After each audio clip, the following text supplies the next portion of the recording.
Hello, my name is Elizabeth Ashley. I write aromatherapy books under the name The Secret Healer, and I am a clinical aromatherapist with over 30 years professional experience.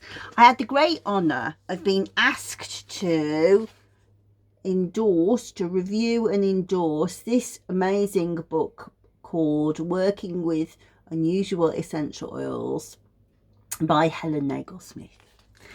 So I will tell you what I wrote on the back. First of all, it says, Helen Nagel-Smith's work never fails to refresh and excite me, and is food for my aroma junkie soul. And it's true, it's full of amazing stories about different essential oils that you've never heard of. Have you ever heard of Devil's Club? Have you ever wanted to know how to use Copal Santo essential oil? What about mango myrtle from Australia? Or one last one, let's see. Oh, I was going to say Monarda, but that's taken from my work, so she kind of, I won't give her that one. What about Moldovan dragon head? All essential oils that I had never heard of. It is the most beautiful book. And what's interesting about Helen's work is, first of all, it's tremendously well researched in terms of scientific information. But Helen, like me, has synesthesia. So where I hear essential oils as musical notes and sometimes hear them talking, she sees them as colours and really sees strong images. And so she writes all of those down with each essential oil. It's a tremendous book. And actually this book and I have a bit of a history, because when she brought the first volume out of Working with Essential Oils, I was just finishing a book of my own called Meeting the Melissa. It was a two-part work, one about Melissa essential oil and one about the bee priestesses of antiquity who were called Melissae. And I was so deeply involved in the Melissa energy. She said, I really want you to read that book. And I had to turn around and go, no.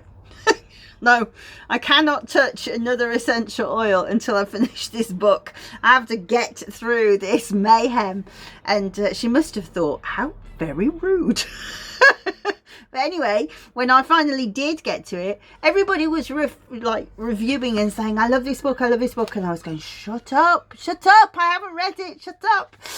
But as soon as I'd finished, and as soon as I'd finished the edits, I was like, right, that's it. I'm in. I'm going to get this book. I'm so glad that I waited for the first edition to be able to have a look through, because, yeah, I would have gone on a journey way out of into way off cosmic realms away from the work I was doing, because it really does transport you.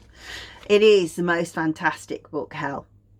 But also, I would like to tell you a little bit about Helen, because separate to this, or of course at the same time as this, I have been facing a terrible time that my husband has lost his jaw to cancer.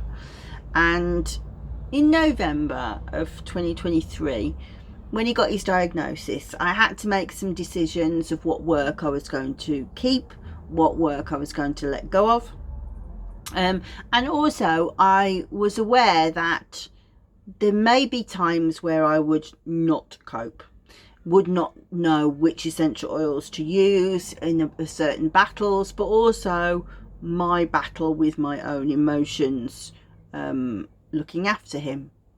So I asked various clinicians to look after me, but particularly I asked Helen to be on standby in case I had any psychological wobbles myself. So not necessarily about the clinical practice, but about looking after me. And the reason for that is sort of two people that I rank as my best mates really in aromatherapy. The first is Debbie Atomy, who makes me laugh so much. The problem with Deb was she was in a different time zone, and so the other person that makes me laugh is Helen. I don't know why she makes me laugh, because she is one of the most sensible people in the world, but she has the most tremendous dry sense of humour and generosity of spirit. Whenever she talks about something, there's so much detail and thought in everything that she says, and you really see that in her book. She writes like she talks. So if you want to get to know Hel, read the book. But we've had such a laugh over the past few months, and she's had her own hardships, which we won't go into, but we've gone through the mill together, and I wouldn't have wanted to go through it with anybody else, Hel. You were just, I'm so proud of the decision I made to choose you as my anchor, because you have done it so well. Thank you. This book, lady, is a triumph. Anybody who is like me and just goes, and what else is there outside of there? Not the lavenders, not the frankincenses, not the myrrhs. What else? This is what else. This doesn't come out yet. I think I should have checked, really, but I'll leave a note for you to pre-order. But I got it before you do. But I can tell you, you're going to want it. Helen Nagel Smith, you've been a smasher. You were the best decision. Thanks, love.